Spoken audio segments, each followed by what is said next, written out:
NBA Straya. How are you going? Hey, you going? Are you right? You should be. Why is that, Jim? Well, the NBA Finals start tomorrow, and I'm back. I'm going to send through a fax. 2 words. That's right. This is NBA Straya. I am your host, James Clements. I have quite literally just flown in from Los Angeles, back in Australia, back in Larry Armour Studios. And I'll tell you what, boy, are my arms tired. I'm just cooked. It's funny. So this show should go absolutely sideways, no doubt. But it is Tuesday, June 2. We have an NBA Final starting tomorrow. What an awesome matchup this is. I'm very excited for this matchup. We're going to party like it's 1999. So we're going to ask the 10 biggest questions that I want answered for these NBA Finals, right? The 10 big questions for these NBA Finals. We're going to talk out the Knicks. We're going to talk out the Spurs. We're going to talk out Wemby, Mitch Robinson, Karl Anthony Towns, the wings of the Knicks, all this sort of stuff. And we'll do a little bit about the dearly departed Oklahoma City Thunder. Oh boy. And why folks hate them already, which is kind of funny. Should they trade Chet? Whatever. But anyway, main focus on this one should be the NBA Finals starting tomorrow. It's going to be off its head. I cannot wait. So we'll do the 10 biggest things. We might do a quick Andrew Gaze Great Mumber Award for Outstanding Achievement in the Field of Excellence. And we'll actually preview Game 1 because it starts tomorrow. So that should be good. Happy to be back. Let's get into it. Episode 1412, I think, of NBA Straya. Let's go.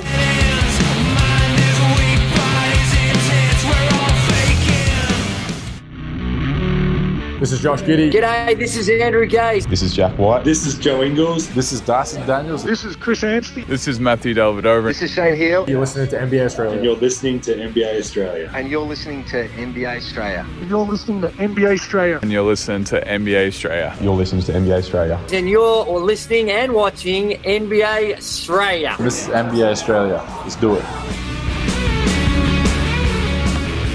Watch out for the shark attack. You better watch out for the 15-hour flight home, crammed into an economy seat next to a giant big dude. God, no room. At least I had the window, so I got a little bit of shut eye, but not much. I don't sleep well on planes, and I guess you better watch out for the attack of Jim's blindingly quick trip to the USA. I think I counted this out just the other day.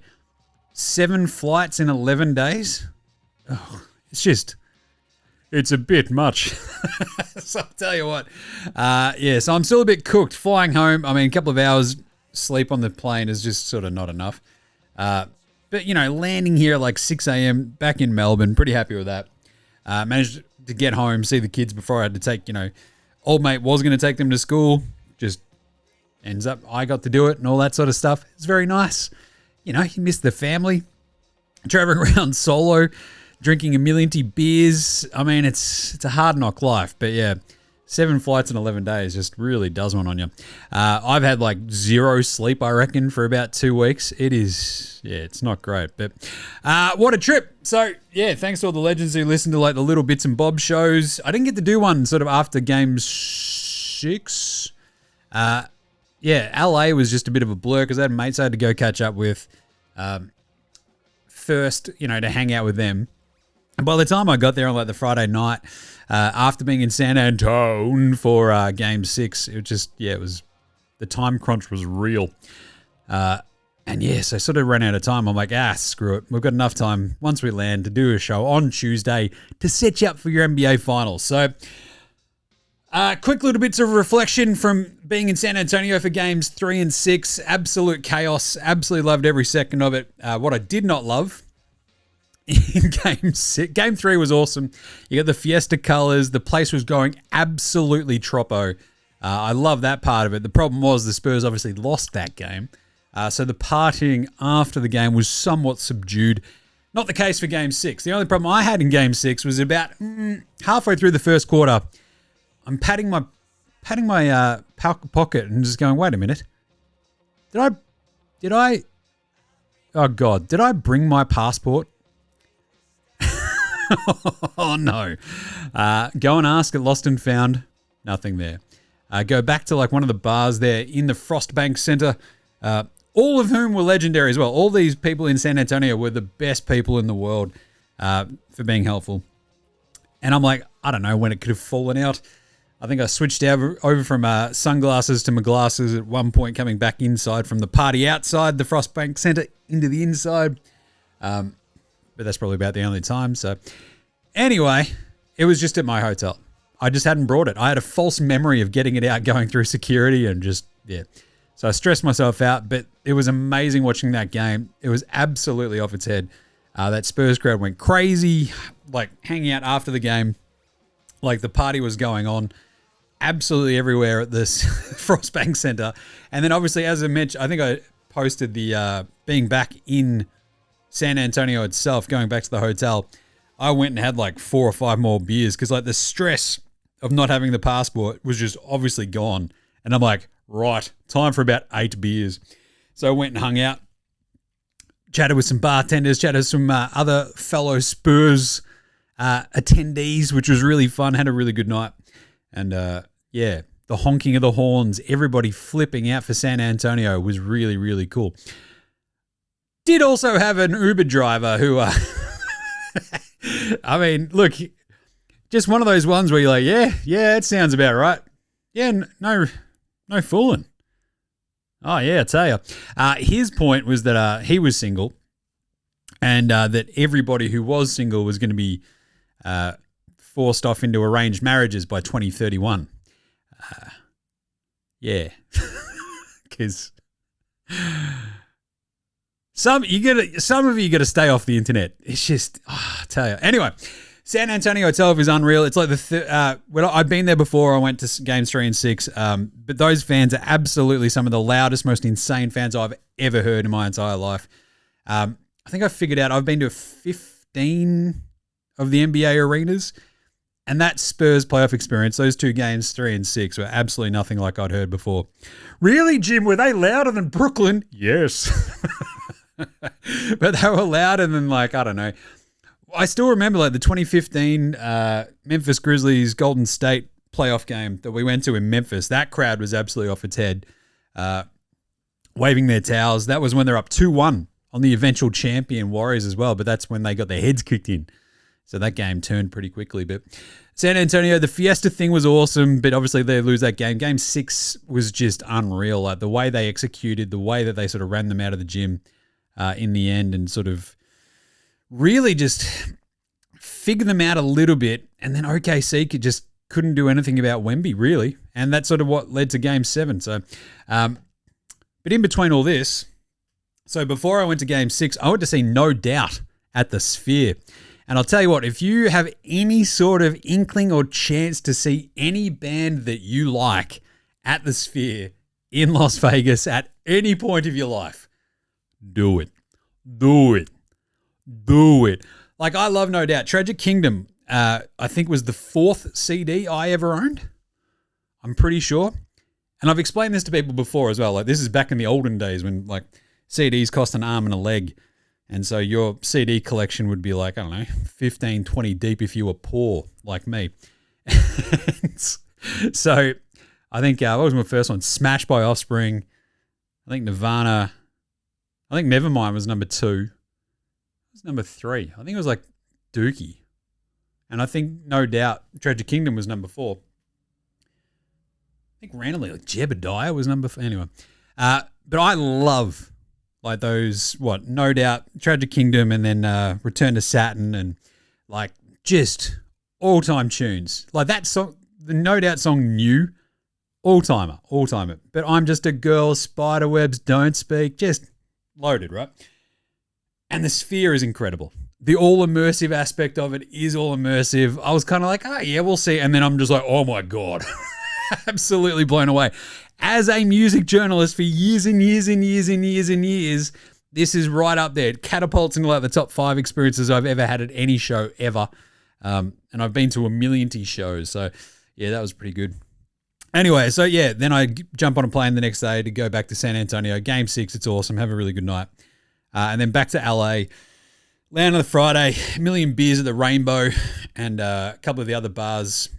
Because this time I stayed up in like West Hollywood. And it was really good. It was really fun, really nice. Hung out with mates on Saturday afternoon and then hung out with another mate at one of the all-time great sports bars, Barney's Beanery. What's that? West Hollywood as well. And the place was absolutely off its head. It was so, and I knew that we were going to have a good time watching Game 7 there, and it did not disappoint.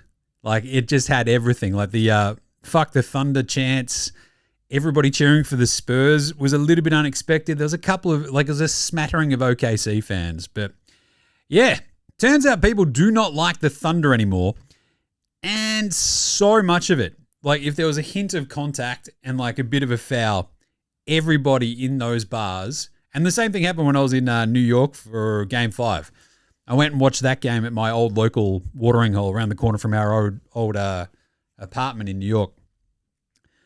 And that was chaos. Like, every time there was like a flop or whatever, people just like, oh, OKC, flop, Shays, flopper, etc. And yeah, Game 7, the sheer amount of like happiness and glee that people had at OKC falling short was pretty crazy. But yeah, it was like just a nice, I was happy that we got to go there and experience that one like 5 p.m. on a Saturday. The place was absolutely jammed. Had a great time.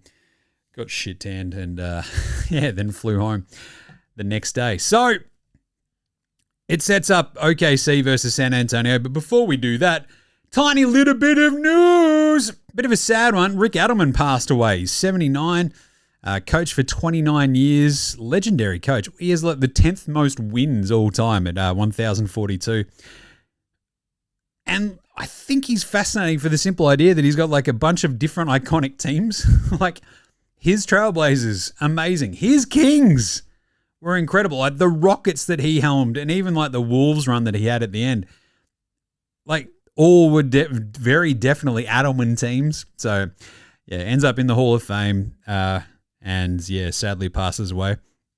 Not great. But 79, accomplished a lot.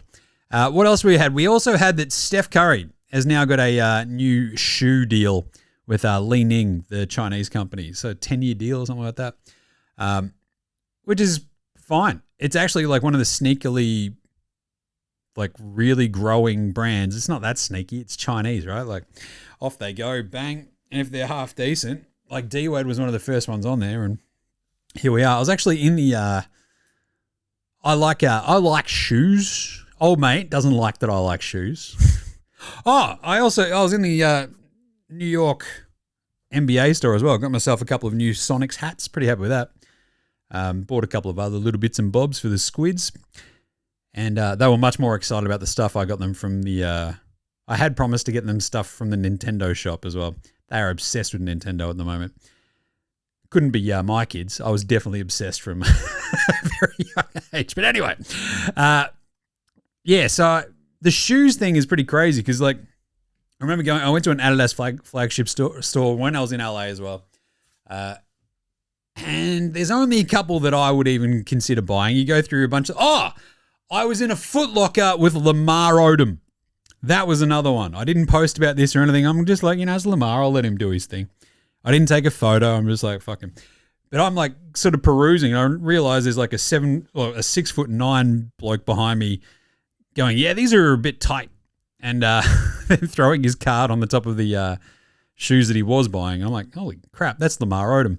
But anyway, as I'm doing all this, I'm like, some of these Nikes as well, like, there's only a couple of these that I kind of like. It feels like a lot of the signature shoes aren't really that interesting. That said, the Ja Morant Jurassic Park crossovers, oh, Lord. Got to get myself a pair of those. Anyway, so yeah, good job by Steph, I guess, going and doing that. Otherwise, what else? The Sixers have got a new front office head honcho. The guy from the Cavs from Cleveland. Mike Gansey. He's going to be the head of basketball ops. So I've got a feeling that Bob Myers also had sort of worked with him at some point, I think. Maybe. But anyway, Bob Myers. Oh, no, I don't think he'd worked with him. But one of the other guys that Bob Myers was looking at, I think with, yeah, that's right. The other guy, Nick Uren. I think he'd work with Myers. So Myers went with the other guy, which is a big kick in the dick, isn't it? Yeah. Anyway, and that's kind of it. The other one, I guess, that really impacts this final stuff is the Mitch Robinson injury, but we'll get to that a little bit later. Very quickly, Game 7 of San Antonio-OKC. Awesome game. Very fun game. As I said, I'm standing there at this bar with my mate Ryan, just hanging out and like surrounded by LA basketball fans, which having done this as well, like last week watching when I was down in like a couple of, different part of LA. Yeah, you got to pick and choose your spots in LA. But this was a really bang on basketball crowd. And it makes sense, right? It's San Antonio versus OKC. It's a Game 7 of the Western Conference Finals, but you're in LA. It's at 5 o'clock in the afternoon on a Saturday night. It's all like pre-boozing and off we go, and that was pretty fun. But yeah, it's just like, how hardcore is it really going to go kind of vibes. And it went pretty hardcore, so I was pretty happy with that. Anyway, we have the Spurs win at 111-103, and there's like a couple of things that will stick with everybody, right? Chet, absolutely runaway winner of Spud of the Night. Spud, Spud, Spud, Spud, Spud, Spud, Spud, Spud, Spud, Spud, Spud, Spud, it is Spud of the Night. It's very few and far between that you'll have a performance in a Western Conference Finals game so bad that it suddenly throws into like stark relief not only your position in the NBA, your role on a team that won the title last year, and like your sudden trade value. But that's what we got from Chet. The Spurs were unbelievable. The big problem for OKC is that essentially you're sitting there looking. They don't have Jalen Williams, J-Dub. They don't have AJ Mitchell. And at which point you go, well, Chet, we need you to really help SGA here. And he went, no thanks. Nah, I'm good. The bloke played 33 minutes and took 2 shots. 4 points and 4 rebounds in one of the most ineffective games of basketball you will ever see. He was he was basically faking playing basketball at times. He was like, I caught the ball. He'd do like a little half jerky move and then pass like he's a hot potato. Nah. Oh, there's nothing here. I better do something else. You take it. It's like, Chet. WTF, mate. What are you doing? That was absolutely horrendous. SGA was incredible. He had 35. Cason Wallace came with him.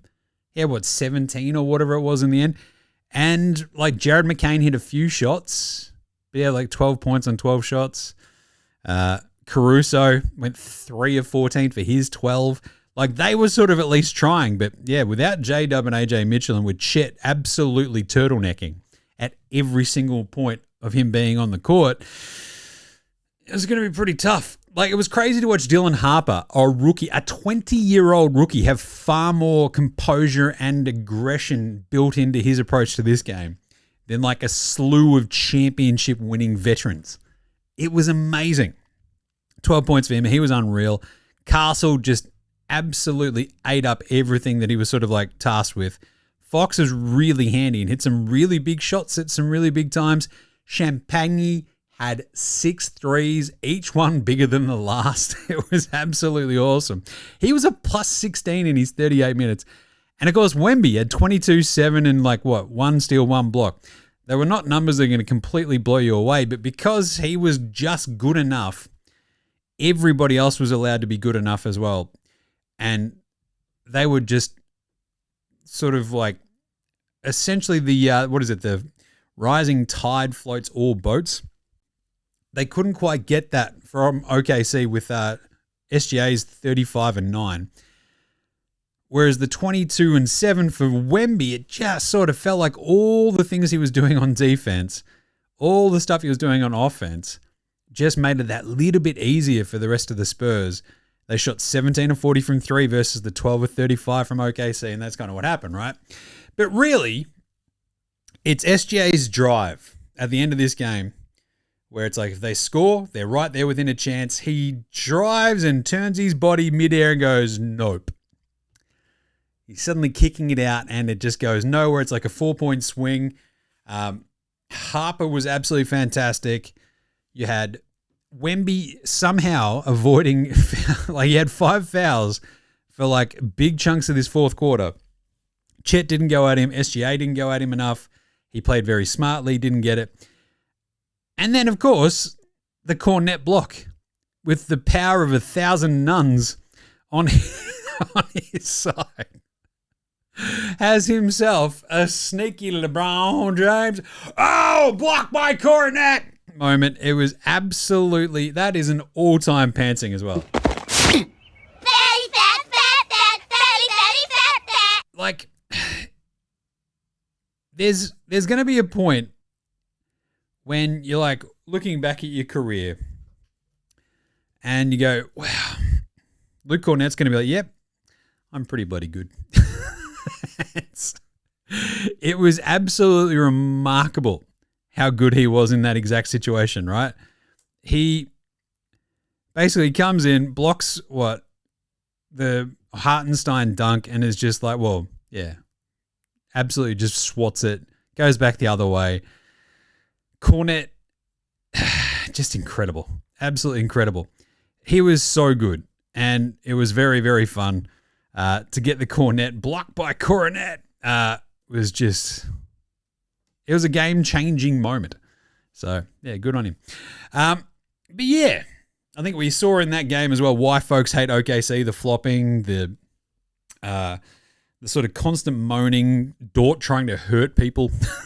But it is funny watching OKC fans bend over backwards to try to go, but Wemby does it. And yeah, Wemby was like halfway through this series going, wait, maybe I should flop as well, huh? If this little SGA fellow keeps doing it, maybe I shall. And yeah, it sort of got to a point where I feel like they turned into villains just, this is what happens with familiarity. Familiarity breeds contempt. And that's exactly what it sort of did with this OKC thing, because we just kept seeing the same thing over and over and over and over of this piss weak little bit of contact, and like suddenly the refs are calling it a foul. And it was interesting to see how they sort of dealt with that, right? Like they give one to the Spurs that was a bit easy, and then they just go, screw it, we're just not going to call anything. And that's the way it should be. Just go, right, I'm not going to call incidental bullshit little piss weak contact. It's Game 7 of Western Conference Finals. Shut up and play basketball, right? And yeah, so OKC, basically without, two other playmaking scorers in AJ Mitchell and J-Dub, felt like they were, I don't know, 2 playmaking scorers short. And that's exactly what happened. So I think, and this is like now with a couple of days worth of reflection, OKC will be fucking fine, right? I think all the hullabaloo about Chet, they've got obviously a lot of decisions to make. I'll get to that in a second. But should they trade Chet? Fuck no. He might be the second or third best center in the NBA. And one of my long-held beliefs here on NBA Straya is, we'll trade Chet. We'll get someone better. There is no one better you can get, right? It's just not feasible. That person probably doesn't quite exist. That person might just be Chet in like a year or two when he's gotten even a bit bigger. The same way that Wemby has, even though Wemby is a couple of years younger than him. Right? It's like, we'll trade him for Giannis. You think fucking Giannis is going to help that? No chance. At least the ideological, the perfect idealized version of Chet should be able to go at Wemby. The problem is Wemby loves nothing more than eating baguettes and kicking the living fuck out of Chet Holmgren. And the big problem for Chet Holmgren was Wemby was all out of baguettes. So, yeah, all he did was kick the fuck out of Chet Holmgren. But the biggest story, I think, for OKC here is they were missing their second best fucking player, J-Dub. He could have and probably should have won Finals MVP last year, right? It's crazy to sort of just go, oh, nah, look, they should just blow it all up. Fuck no. AJ Mitchell is on this amazing contract. He proved, especially in that Lakers series, like, yeah, he's a rangy fucking scorer, like playmaking scorer that you can sort of plug and play when J-Dub's not there. Suddenly, you're sort of being reduced down to, like, you're just going further down the depth chart, right, at that point. And suddenly you got a much smaller player in Jared McCain, who I do love, obviously. Can't believe they sold high on him. But with Dort not being able to hit a fucking shot to save his life all series, which was a very different approach from last season, when you've got J-Dub on the court with him last year, Dort actually managed to hit some threes. That didn't happen these playoffs. And I feel like the moves you're going to have to make, which are essentially like Isaiah Joe, Kenrick Williams, obviously Dort, they'll probably have to go because you can have this like crazy salary crunch very, very quickly. But don't overlook the fact that OKC were missing their second best player and the guy who replaced him perfectly and still got to 7 games against the Spurs team that had also dealt with injuries. But the panic stations, oh God, we should trade Chet for Giannis, is fucking stupid. So just Chet, I think he just needs to go to a Shaolin monk monastery as well. Or essentially maybe he should like double, like he should do the American version and just like go do like Navy SEAL training or some shit, right? He's like, hey man, that French fuck can go hang out with some Shaolin monks. I'm going to go full America and just like go full like Tiger Woods and do like Navy SEALs training and shit. Just to like fucking drink some cement and harden the fuck up because, yeah, that was one of the bigger bitch out Game 7s you'll ever see. And you don't want to sort of like cast aspersions on it, but I believe he can bounce back. I think Chet is awesome. And I think he's the ideal sort of dude for OKC when they have SGA and J-Dub. The problem was not having J-Dub and Chet absolutely shitting himself. That's the big problem. But I think even with you get a healthy J-Dub and a healthy AJ Mitchell probably in this series, OKC probably win it a bit easier. Just saying. So I'm not panicking. Chet's a dude who's like 24. He'll keep getting bigger. He'll keep getting stronger. He'll keep getting better. And it is weird because like you think about Hakeem beating David Robinson, right? And just like fucking there was a dude who hated the other guy, wanted to kick his ass at all times. And David Robinson, I mean, the battles they had throughout the mid-90s, Robinson just sort of, he had the skills, he had the talent. The rest of the team around him wasn't quite right. I feel like OKC's already got the right team sort of around Chet. Give him another year or two and he'll be fucking just, the second best center in basketball that isn't named Jokic, right? Especially defensively. Chet should be able to like be right there with Wemby. So as Jokic maybe declines, hopefully Chet is rising with Wemby as well. But yeah, I think just pump the brakes. But what that means is 8 different winners in the last 8 years of NBA Finals. Not only that, Jim, but 8 straight years of no one even getting back to the finals, right? Which is like back-to-back, like actual attendees, which is crazy. So if we go back, I mean, obviously this year we've got San Antonio Knicks. Last year at OKC Pacers, Mavs, Boston, Miami, Denver, Golden State, Boston, Milwaukee, Phoenix, Lakers, Heat, Raptors, Warriors, and that's when that was the last time we had a repeat attendee. After the Warriors obviously went back-to-back finals. It's awesome. I love it. It's the longest era of parity in the history of the NBA, which is kind of neat. And here we are. It's so hard, and this is it. This is why I'm not panicking about OKC. It's so fucking hard to do, like, obviously get back to the fucking finals in this era of NBA that you can't panic, right? When you look at it this way and just go, Jesus, this is the year we just got hit by a couple of bad injuries to 2 really important players and it tripped us up. We've had 2 back-to-back winners in total over the last 16 years. The Heatles and the Durant-Glomon Warriors of 17-18. Before that's like 9-10 Lakers. And then it's what? The three-peat Lakers. Jeez. It's crazy, right? It's fucking hard. It's hard to get to finals each year, just playing so much.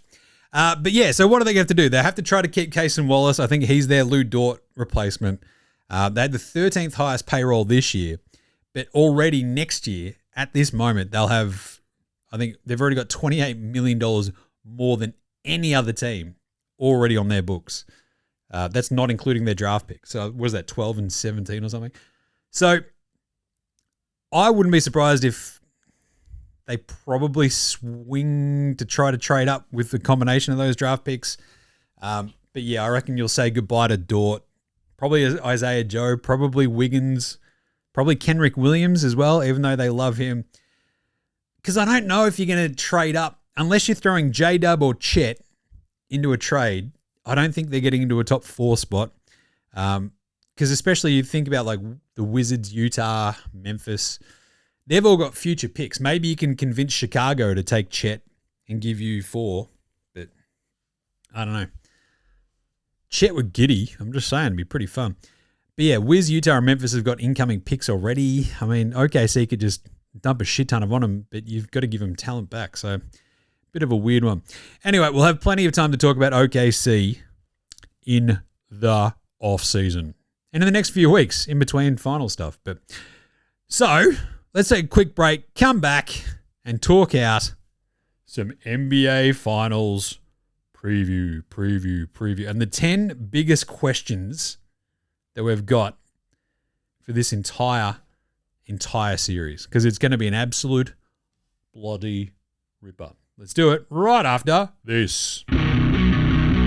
This is Cam Glidden. This is Anthony Drimmick. This is Mitch McCarron. This is Jason Kadee. This is Darryl McDonald. Hey guys, this is Hugh Greenwood. Yo, what's going on? This is Illy. This is Mark Worthington, or commonly known as Wortho, and you're listening to NBA Australia. You listen to NBA Straya. And you're listening to NBA Australia. And you're listening to NBA And you're listening to Australia. NBA Straya. You're listening to NBA Straya. And you're listening to NBA Australia. You're listening to NBA Australia.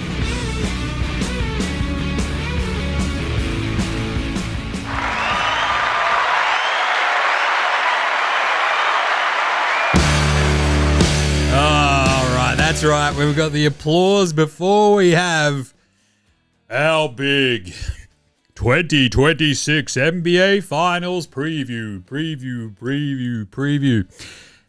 This is how well these NBA Finals are set up. On one hand, you've got a team that's won 11 straight playoff games. The 2 games it's lost have been by a combined 2 points. It's crazy. They're trying to break a 53-year title drought. A hoodoo that has lasted since the start of the 70s. They're playing almost perfect basketball. They've got a point differential of plus 271 over their 14 prior games heading into the finals. That is an NBA record. Oh, duh! That's an average of 19.4 they're winning by. It's crazy.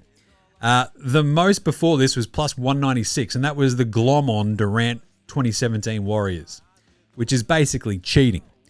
So, yeah, not bad. They also became the first team in NBA history to close out 3 consecutive series by 30-plus point wins. On the other hand, you have an ascendant West powerhouse just quietly looking off to kick off another dynasty built around another all-time talented big man who's 22. BT Dubsy's sidekicks are 21 and 20, and they're awesome. It's insane. It's like watching the birth of a neutron star. You're like, what the hell is going on? Shield your eyes. Like, it is chaos. What a great setup. And I've got 10 questions I'm going to answer. We've got a few yeah-nahs scattered in here as well from some listeners. So, the 10 biggest questions I want answered for these NBA Finals. And talk out some matchups. We're going to talk out some other things. The biggest one right now at the very start is how much of a raging ratings boner did this matchup give Adam Silver? Oh, Jim, I'm so happy it wasn't OKC. We've got our new face of the league, Victor Wembanyama, up against the New York Knicks. So, one thing I didn't mention earlier when I was at that NBA store buying my Sonics hats and some stuff for the Squids, it was absolutely jam-packed. Jam-packed. This is like the day after they've closed out the series, I reckon, as well. You've got finance bros in there buying like jerseys to put over their white shirts. What a bunch of dorks. You could pick them out a mile away. But it was all Knicks gear. People were just absolutely pounding the Knicks sort of print T-shirts, Eastern Conference Finals T-shirts, the jerseys, all the accoutrements for the Knicks. It was absolutely nuts. And this is one thing I didn't really hit on when I was sort of recapping like what it was like on the holiday. There is, and this is the reason I went on this trip when I did, right? Why I went back to New York, even though the games weren't in New York while I was there. The games, I watched the two Eastern Conference Finals games, 3 and 4, that were in Cleveland. In the same bar in Brooklyn, like just a sort of neighborhood bar, packed to the fucking gills, right? And then on the street, some bloke in his ute, his truck. Hey, that's my truck there, man. Has a huge flat screen on the back of the truck, just massive. Takes up the entire back end of it. There's like 60 people sitting out on the street, just crowding around watching it. And on the other side of this exact same street, there's another bar that's just bursting out on the street watching it there. It was chaos. And this is like the sort of thing, like everywhere you went for that, I was in New York for 5 days, right? 4 or 5 days. 4 nights, yeah, sounds right. And everywhere you went, there was Knicks gear.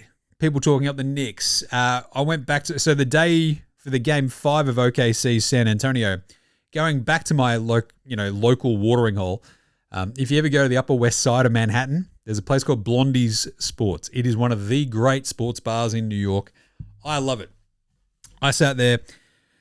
It was like, I don't know, half full for this game. And they'd run out of like 75% of their beers. Like their taps were just empty because that's how packed it had been the night before for that next game. The bar that we were at, they ran out of like at least half of their beers while we were standing there watching the games as well. It is absolute chaos in New York City right now around this Knicks thing. And that, up against the new face of the league, Wemby, has Adam Silver absolutely frothing about this matchup. Because I think like OKC winning through also would have been good because I think dynasties are good in sport. I think it gives you, I think I've talked about this before. It also means that I have epochs in my brain, right? Like eras. Like this is basically how I remember most fucking things, looking back at time. And this is why I've been thrown for a loop for most of the 2020s. Also COVID, but still. Like them trying to go back-to-back for the first time since the 17-18 Warriors is massive.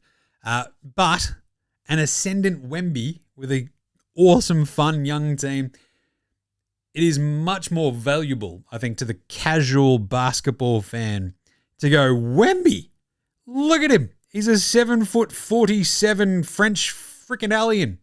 There's nothing he can't do. He's out there hitting half-court buzzer beaters. It's insane.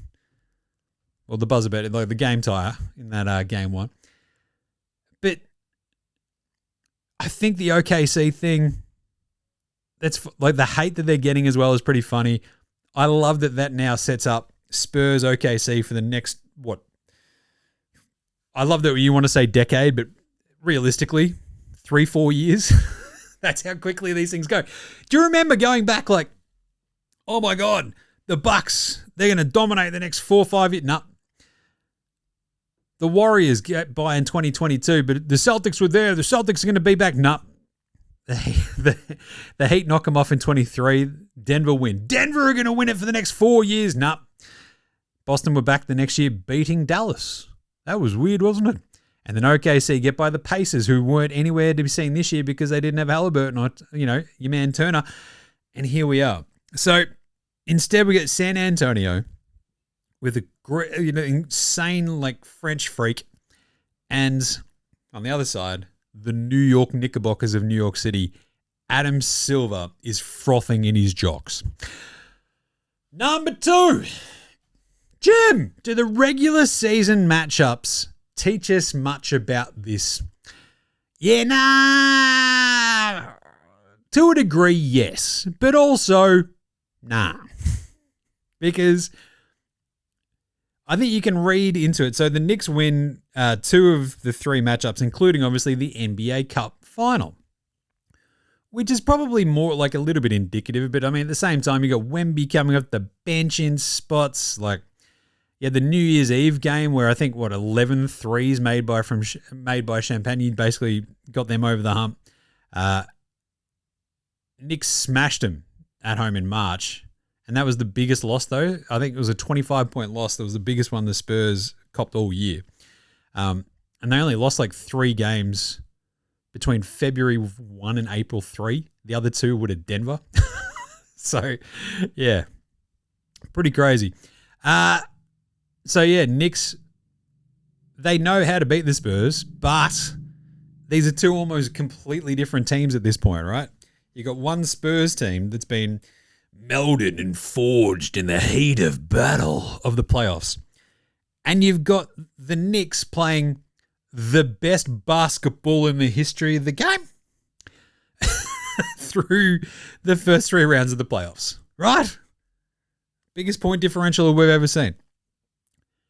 So I think what you can sort of read from the 3 past matchups is that the Knicks' malleability worked in their favor. They sort of knew how to deal with the Spurs a little bit, but by the same token, it was a slightly different team. You had injuries afflicting both teams. I don't read too much into the 2-1 for the Knicks, for the simple fact, though, that they did manage it, right? So you're going to take a little bit of something out of there, but I think it's more about the Knicks' ability to shapeshift sort of constantly since those matchups all happen, right?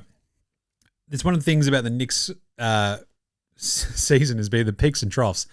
NBA Cup, awesome. And then almost like whoop, whoop, whoop, whoop. And then, by the time they smashed them again in being the only team to beat them in like over a month or whatever it was. Remember that? Where the Spurs just didn't lose for ages. And the Knicks whomp them. That 25-point whomping. Yeah.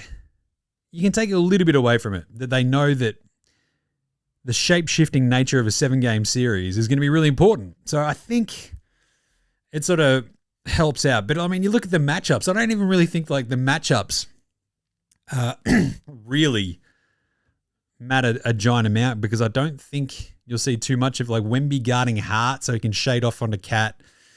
Castle guarding Cat. I don't know if that'll happen so much. Might have a bit more Champagne there. You had Vassell and Bridges, I think Fox and Brunson. Stuff like this, right? Like I think those matchups will change a lot. So I don't think we'll sort of go into game 1 going, aha, it'll be interesting, but I don't think we'll sort of be able to read too much from it.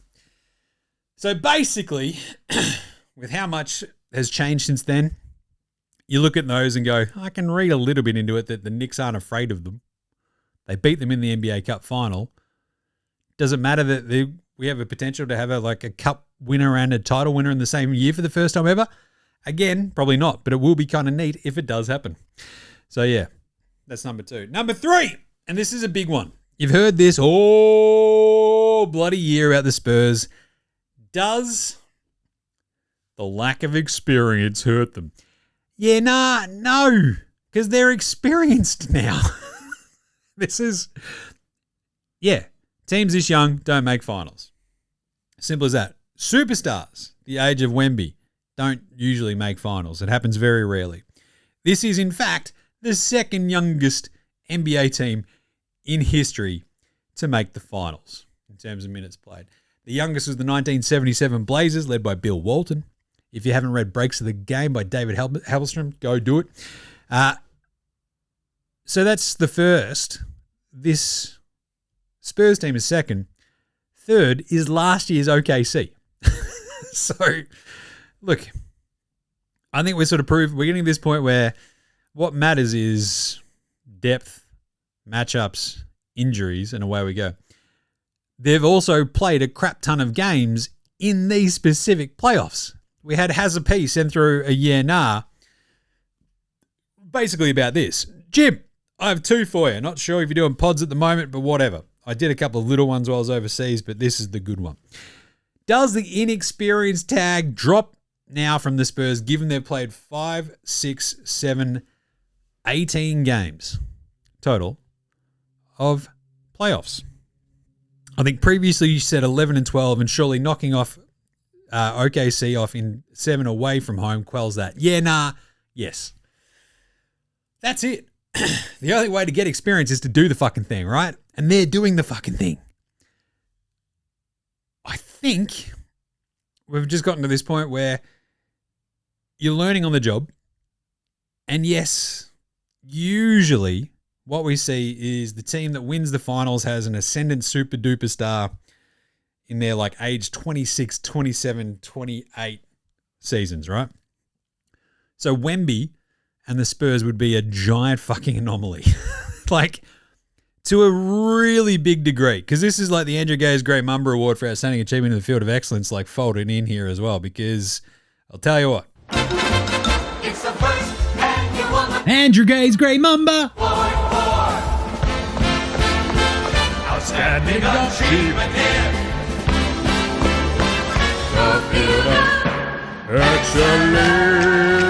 Excellence. Yep. Yeah, look, you get the idea. So, the youngest players to lead their teams to the NBA Finals, it's basically matching LeBron, Shaq, Duncan, and Magic Johnson. They're the ones who have done it before turning 23.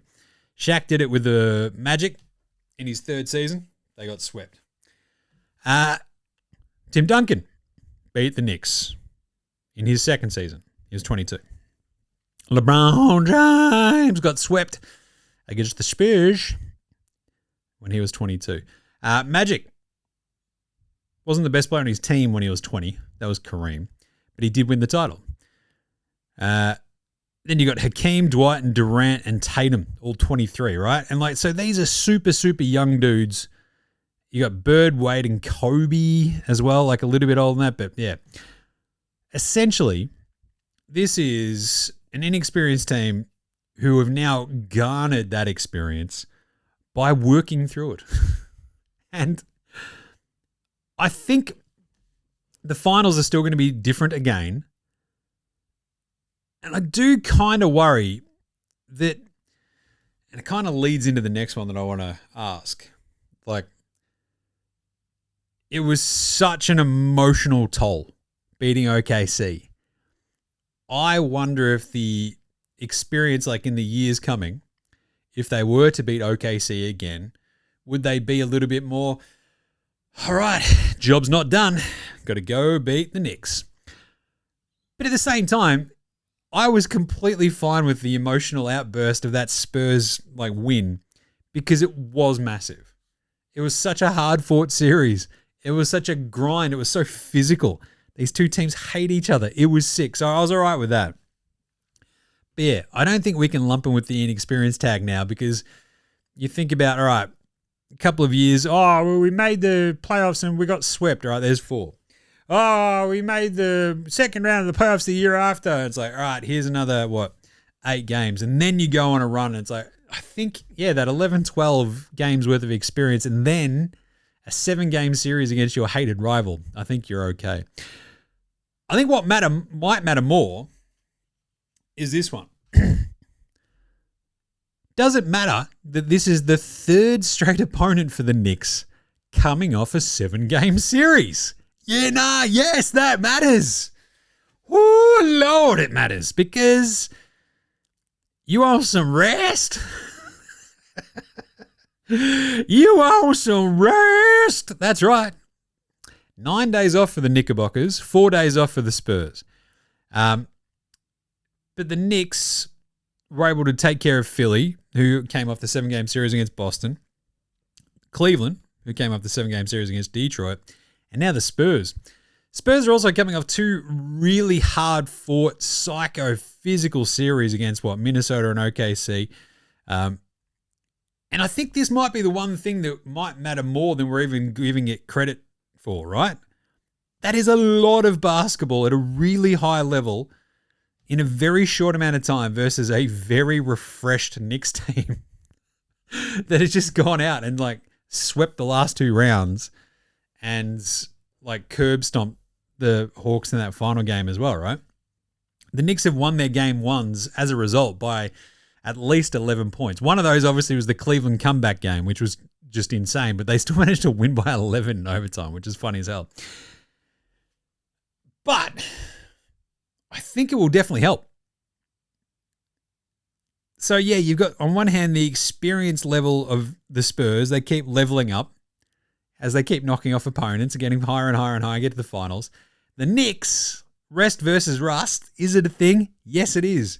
But the Knicks, we've already seen, when they're coming up against an opponent, can sort of work their way through that and get by it. So I think it's a fascinating setup in that regard, right? Where the Spurs, crazy and emotional release of a huge win over OKC. The Knicks have been at home for a week and a half, hanging out. So, yeah, they'd be feeling pretty good. I think that matters a lot. 3rd straight opponent for the Knicks coming off a 7-game series. Just saying, look at that game 1. I think the biggest sort of question, though, gameplay-wise and everything, is simply going to be, obviously, Wemby. But really, how will the Knicks' offense fare against a defense that doesn't suck? I.e., the Spurs defense. So Hazza P sent through another really good, here as well. Would the OKC Thunder or Spurs also race through the East with a record plus-minus? I heard someone argue for the Spurs having knocked off OKC and then said that the thing going for the Knicks is the East demolition.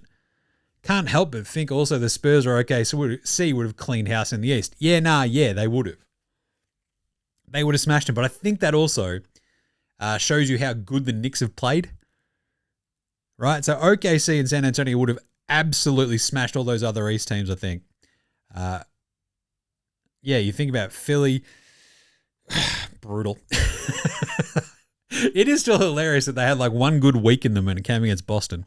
That just husk of a team there in Cleveland where you can't tell me that Stephen Castle wouldn't have eaten James Harden's lunch. But yeah, the defenses that the Knicks have run through, essentially Atlanta, pretty decent. Philly, Cleveland, versus the San Antonio defense of Castle, Champagne, Vassell, Harper coming off the bench. And, that's right, the 7'40" bloke in the middle who walls off the paint with his arms, and that's it. So having been there in person for games 3 and 6, the thing that just shook me the most was how absolutely fucking dogged the Spurs were on D. And you could see it shake OKC as the series got further and further along, right? They're just fuck me, man. Nothing is easy against this team. And it's because Wemby's there. It means the guards can just press right up on you. And it means that basically it can take away all your easy angles. There's fuck all cuts against the Spurs, right? Because Wemby's just I'm helping over here already just by putting my arm up.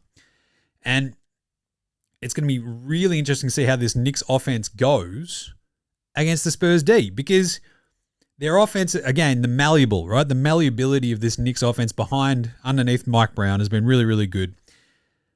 And they've got the best offense and defensive rating throughout the playoffs. Obviously, the Knicks. They've won by 1,000,000 points. The Spurs have got the 3rd offense and 2nd defense, right? They've also had the same offensive rating in the regular season. They were both 3rd.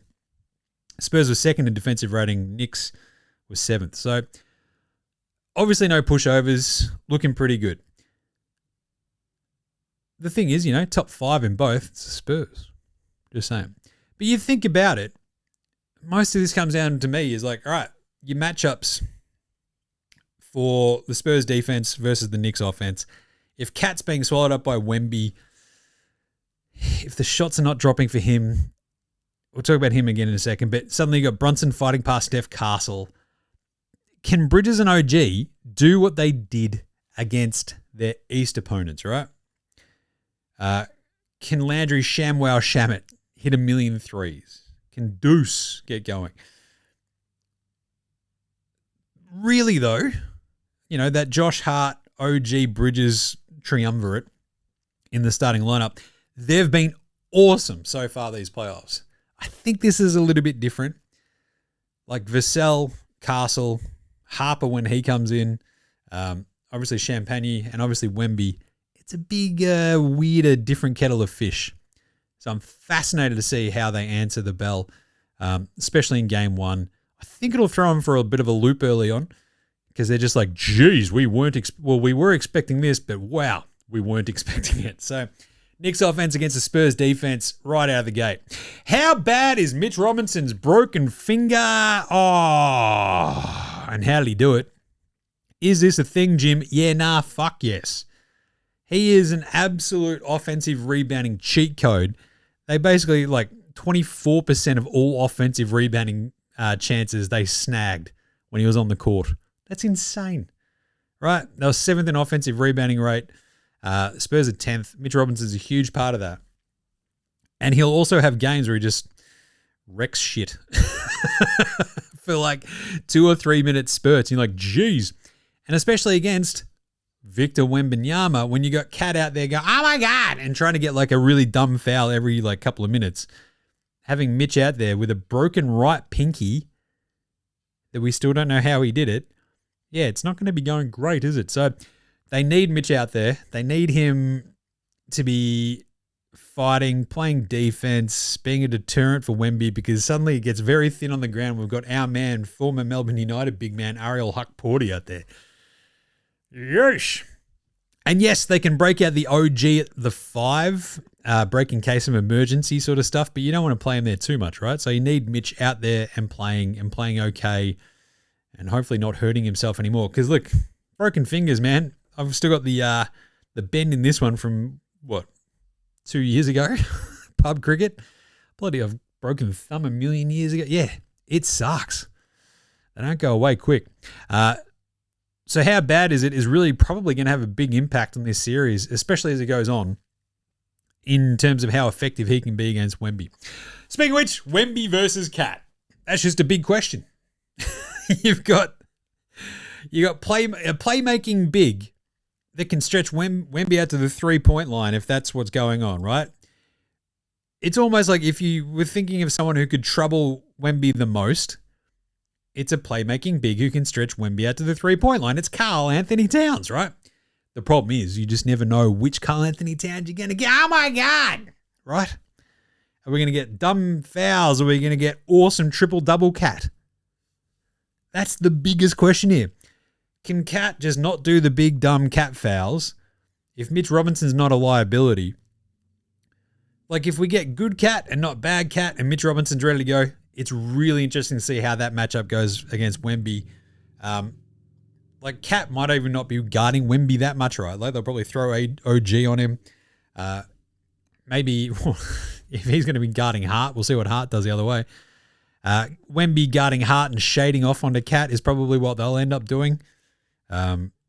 He's the one easiest to help off of. So it's not going to be like a traditional battle of the big men, but I reckon you might see a little bit of that in game one before they start making all the sort of maneuvers later on in the series, just to sort of, keep their cards close to their chest for at least a little bit. But Wemby versus Cat, if Cat can play his game, and sort of essentially if he can stretch Wemby out a little bit further, it just gives the Knicks offense that little bit more space in which to operate. And that's exactly what you need against the Spurs because they will fuck you up otherwise, right? And that was the big problem with Chet. And you saw how good Isaiah Hartenstein was for them, right? His playmaking up against the Spurs really helped them in times. So if Cat can do that and just be a better version of Isaiah Hartenstein, who knows what could happen. Wemby versus Cat is awesome. Can they slow down Wemby on defense? The Knicks? Maybe. Probably not. But I found it interesting, the entire series that he had against the Spurs, the Thunder, Wemby, you know, out of the 7 games, he had 4 good ones and they won 4 games. That's sometimes all it takes. So can the Knicks make him have 4 bad games? And their defense, right? I think this is one of the other things, is that they've got all this size everywhere else. The Knicks, right? Bridges, not small. OG, not small. Hart, kind of big-ish for his spot, plays up, rebounds the shit out of it. Cat as well. Mitch Robinson. It's like only Brunson's the sort of really undersized one, but I don't know. Up against this Spurs team that's like all length, and then sort of you got Fox and Brunson as the odd ones out. It's really fascinating. So Wemby versus Cat will dictate a lot of how that all goes. So will the coaching versus Mike Brown versus Mitch Robinson, the other Mitch Robinson, the other Mitch Johnson. Too many Mitches. Too many Mitches in the NBA. Too many Mitches in the NBA. We got a Mitch Johnson and a Mitch Robinson in the NBA. Yeah. Both really good coaches. I feel like Mike Brown has been really good at sniffing out weaknesses and exploiting them all playoffs long. I really like the job he's done. Again, the malleability, right? It's not Tibbs. It certainly is not Tibbs. For one thing, he's played ShamWow. Mitch has been really good at getting his guys engaged, keeping them engaged. But it does sort of feel like the weird thing about some of those Spurs losses of them not being able to fight back and sort of get over the hump in a couple of those other games. But then the games that they did win, like they won it because of the buttons he was pressing and that Wemby was like all fired up. So I don't know. Mike's been there before with the Warriors. He's been a head coach himself, like a bunch of different places. He's going up against a couple of his old muckers as well. But I think Mike Brown's approaching this the right way. Like, you can't solve Wemby. That's just stupid. You have to adapt to what you can do against him, right? And sort of keep adapting. I think Mike Brown might be all right at that. But Mitch Johnson's very, very, very good as well. The role players, or at least even just the rosters. Who do you trust in this series is like the big one for me. Who's going to hit their threes, etc. But who do you trust to be able to play in these games? Like, it was fascinating watching the Spurs just go, Champagne is awesome. Vassell, he's a dude. Carter Bryant, we love your energy for 3 minutes and that is it because you'll do some dumb rookie shit.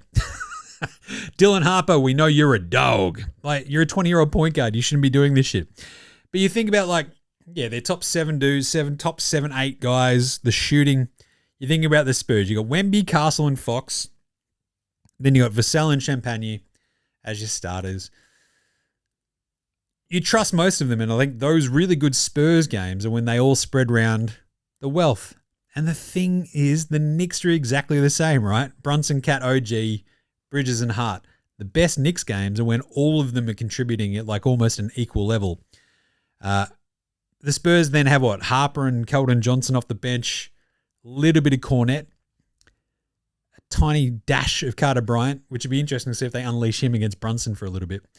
The Knicks, ShamWow, yes, okay. Deuce McBride, okay. Mitch Robinson, Alvarado, Jordan Jeremy Clarkson. It's interesting. So I think in the regular season so far, they were the 2 top teams in corner 3-point frequency as well.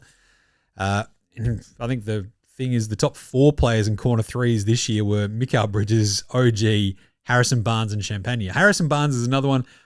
They sort of, a little bit of break in case of emergency for Black Falcon, but the Knicks have still been smashing in the playoffs at 42% from the corner 3s. The Spurs are at 32%. So, yeah, it's not great. But really, Zachy B sent in a good yeah, nah. Yeah, nah is ShamWow this year's Caleb Martin.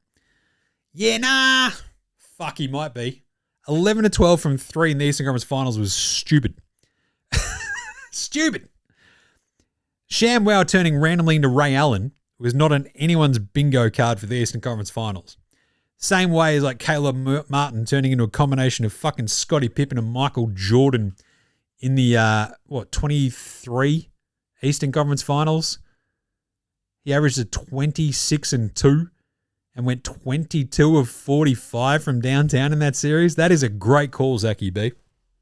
But yeah, then Caleb Martin went to absolute shit again in the finals and disappeared. So you're hoping that if you're a Knicks fan, you hope that ShamWow is not Caleb Martin because that was his good series. And the final one, Who does the narrative kind of favour? This is a great question because I think both of these are awesome stories. The Knicks, first title in 53 years, a basketball city that fucking froths the Knicks more than any of their other teams, basically, apart from maybe the Yankees. But at least the Yankees have been successful in the last 53 years. The Knicks haven't. This would be massive, right? It'd be huge. It is hilarious to sort of look back and go, the Knicks being that unsuccessful for that long in like the biggest market in the States is just mind-boggling. But here we are. Versus Wemby stamping himself as the dude at 22, which has only happened a few times in the history of the sport. It's crazy. Both crowds are awesome. Both are great, awesome basketball towns. The Spurs, like all San Antonio has is the Spurs. There were Spurs flags fucking everywhere. Driving to the stadium, the arena, there's like giant fucking Spurs flags on the back of utes, on the back of trucks, off fucking buildings, everywhere. You got Spurs gear all the way down through the Riverwalk and those big old women, Chuck. You go, big old women shack. But obviously the Knicks, those fucking fans are absolute psychos. All the Knicks gear, all the way around, all the boroughs. Like that's what it's all about. I think though, like it's so hard to sort of look at this and go, oh, the Knicks haven't copped anything quite like this. The Spurs defense emasculated the OKC offense. Like everyone on the Thunder not named SGA, and he shot 40% for the series. It's crazy. It's a 2-time MVP. But I feel like that game one rest, and I feel like there's maybe a few clutch moments that we've seen New York pull off already. I feel like that just helps a little bit, doesn't it? And I kind of think the Knicks' first title in 53 years versus Wemby fighting his way through the West already, knocking off his fucking heated wannabe rival, the most hated man on the planet, Chet Holmgren. I think the Knicks one would just be massive. Absolutely massive, I think. But yeah. I'll give you my pick in a second. Quick honorable mention questions. Am I going for Mitch Johnson, the other Mitch Johnson, just because he's a Sonics baby? What do you mean, Jim? His dad, John Johnson, was on my beloved Seattle Supersonics title-winning team in 1979. Mitch Johnson, Seattle legend. Love this. Honorable mention, Tibbs is fuming. That's a yeah, nah from Matty O. Yeah, nah. Yeah, Tibbs is probably fuming a little bit. Ice, I could have gotten this to the finals. Yeah, you fucked it last year though, Tibbs. I think Mike Brown's like, I don't know, adaptability on offense is the thing that's been the big difference. And I don't know if they would have gotten there with Tibbs. Just saying. We had a good one from Gav Ingham as well. The difference. Tim Duncan, 22 years old, first playoff run. Beats the Blazers, beat the Wolves. Beat his rival, Shaq. Beat the Knicks in 5 games in the NBA Finals. 22-year-old Wemby. Beat the Blazers, beat the Wolves. Beat his rival, Chet. Now facing the Knicks in the NBA Finals. I think Gav's only problem is that there was no Andrew Gaze. There's no Australian on that Spurs roster. There might be a problem. Yeah, nah. Yes, they do have Matty Nielsen, of course, as an assistant coach, but still. So that leaves us at game 1, which is happening tomorrow. And by the time of the end of this show, it might have already started because I just keep talking. It's been a while. Come on. Cut me some fucking slack here. I did these little 12, 15-minute episodes on hotel fucking, chairs and shit over in the US. Now I'm home. I'm feeling good. Got the mic, got the setup. I told you. We haven't even talked about the draft lottery reform. We'll do that at some other point, but fucking hell. Game 1. Let's do some game previews. Game preview. Thanks, Inadvertent Bane. How you doing, Jim? Yeah, look, I think I'm going to get through the day. We'll see how we go. Still going to do a footy show tonight as well. Anyway, our pick will be over at Dabble, so go hit up the social links in the show description if you want to have a look, see what else we're doing. But the Spurs are 5.5-point favorites in Game 1 of the 2026 NBA Finals. I find it fascinating that they're that big of favorites, right? Yes, it's at home. The Knicks have also been resting for like almost an extra week. Like, it's crazy. The Spurs have actually also won the last 6 Game 1s of the NBA Finals they've played. It's not bad. They come out swinging. The Knicks, however, have covered 10 of their last 11 games, all of which they've won. I am going to take the Knicks plus 5.5 for Game 1. I think Wemby probably still gets going. I think it might be the shooting of the rest of the guys that maybe lets them down even a little bit. I think they could still win, the Spurs. But I feel like the Knicks, with all of this planning, with all of their Game 1 experience, rest versus rust, we've already seen this, it could easily turn badly against them. And they just go, oh, God, we didn't know the defense was going to be this good.